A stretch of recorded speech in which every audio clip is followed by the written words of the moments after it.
Hey everybody, welcome to our third week of our Advent study, Awaiting the Already. This past Sunday, we delved into the story of Joseph, Jesus' earthly father, as found in the Gospel of Matthew.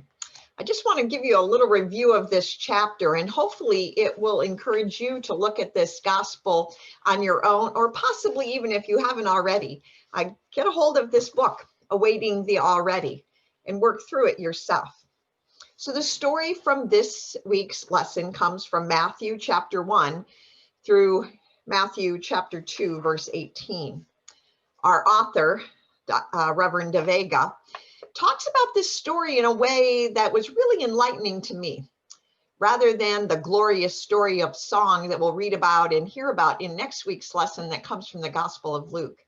De Vega points out that this story really focuses on Joseph and the very evil leader Herod.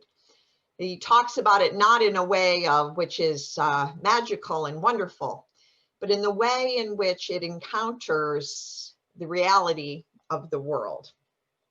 As I was looking over, it reminds us, and De Vega reminds us, that even the best of people like Joseph are not immune from difficulties and problems. We're reminded that in the Bible, nothing says that the believers won't suffer, but rather that God will be with them through all things. So as you work through this lesson,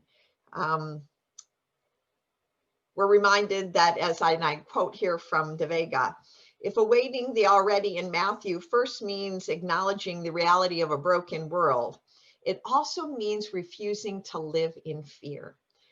So take a look this week at this lesson as it unfolds. Joseph and the angel coming to him to tell him the good yet startling news about Mary's pregnancy and that she will bear the Son of the Most High. The horrific story of Herod and the murder of the innocents. As this chapter unfolds, we're reminded by De Vega that Jesus is already with us and promises to stay with us, especially as we encounter him in the marginalized, in the hungry, in the lost, and in the lonely. So as we move through this lesson of last week of the Gospel of Matthew, we remember these words from De Vega.